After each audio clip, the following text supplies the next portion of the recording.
Yes, YouTube. This is video number 3 in this series, and this one is going to be talking about meaning, purpose, what have you.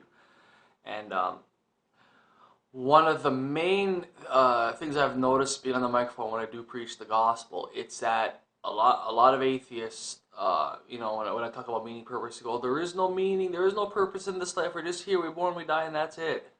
And well, for one, they don't truly believe that, because if they truly believe that there's no meaning, then they wouldn't have said anything. Because think about this for a second. Now, think hard about this. Creationists, evolutionists, whoever's watching, think hard about this one.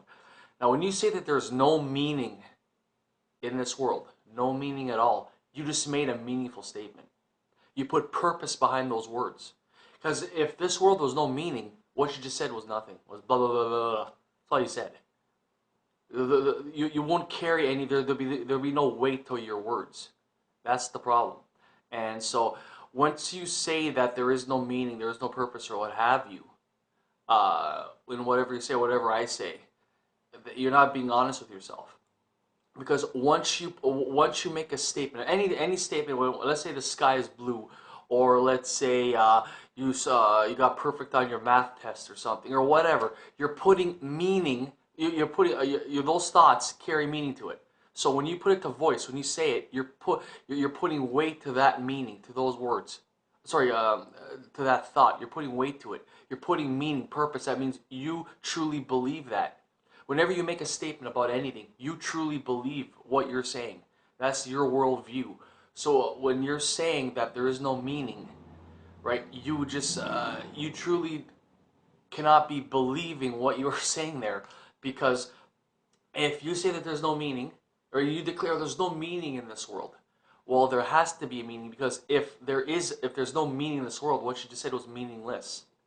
So you don't have to say anything, really.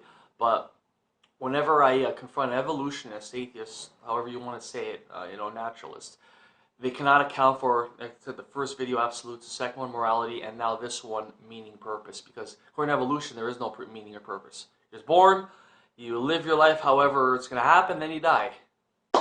That's swell, But there is meaning and there is purpose.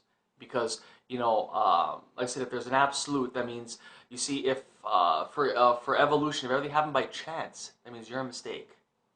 But if we discovered in the last 2 videos that there is purpose to this life, morality and absolutes, there is something there, then you have purpose in your life.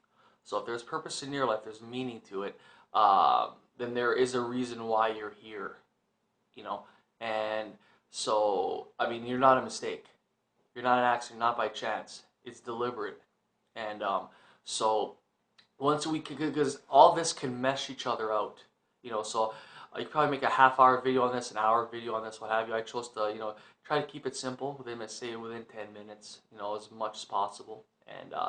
And each subject or each heading deserved its own video, because even though, they do mesh together, they are its own separate faction there. And so basically, the whole gist of this video is that to the evolutionist, atheist, even the creationist, when you're ministering to the non-believer, I just hope I gave you, more of a foundation to stand on, more clarity, and just as a witnessing tool to say that there's more to this life than evolution's the atheistic framework's been telling you. Because just to say that there's no meaning, there's no purpose, there's nothing's absolute, what have you, that's not true. Because when you're engaging in something, you're showing that there is, more to life than what you're being told. I mean, there is a God. I mean, you can choose to suppress it. That's up to you. You can choose to deny it. I mean, I could deny there's gravity. If I jump off a roof of a building, I'm going to die.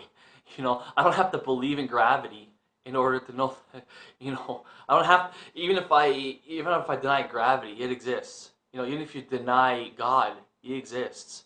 Because like I said in the first video about absolutes and morality, I mean, and even if you deny God, say, oh, there are no absolutes, you're making a meaningful statement too.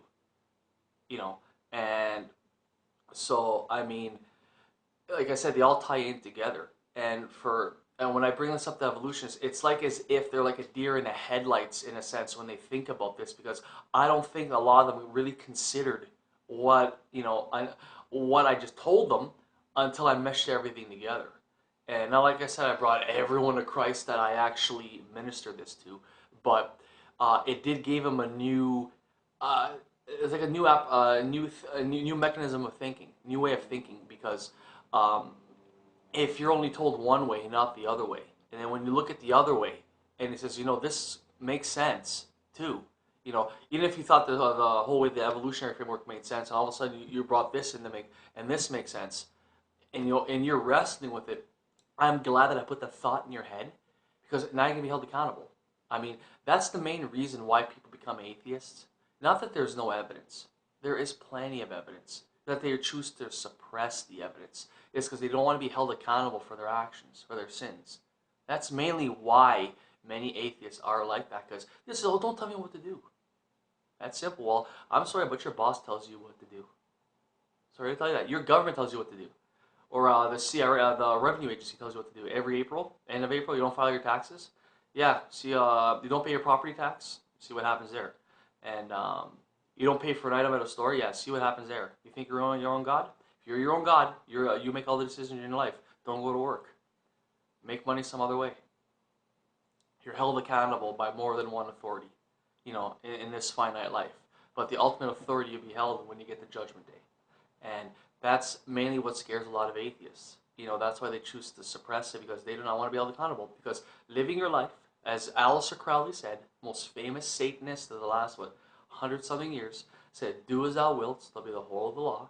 Meaning that do whatever you want to do. That's how it should be. Well, I cannot do what I want to do. Not all the time.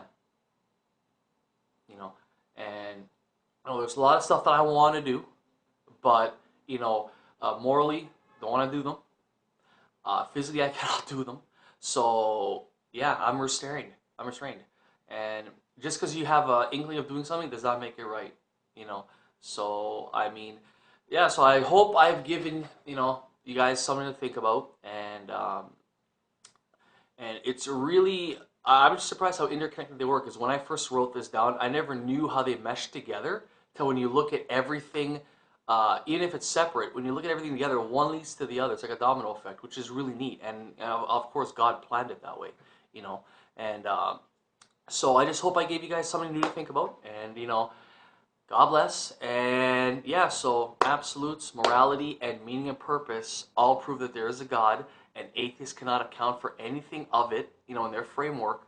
So when they say there are no absolutes, there's, I make up my own morality, or I do, I make up my own meaning, or there's no meaning, what have you. Well, no, I'm sorry, you're lying to yourself. There is meaning, because you're saying something that was meaningful, at least to you. And so when you say something that's meaningful to you, there has to be meaning. Because if you're using it, it has to exist. And if I'm saying there's a meaning in this world, it has to exist too. Because I cannot use something that doesn't exist. See, logically there? And so, hope I gave you something new to noodle with. And I hope, it does change your way of thinking. And that, at the end of the day, that Jesus Christ touches you. And I hope that, it, just like I said, it gives you something to think about, and it just proves that God exists. And even if you have to open your mouth to actually prove it. So, amen, God bless, and I'll see you in the next video. Bye.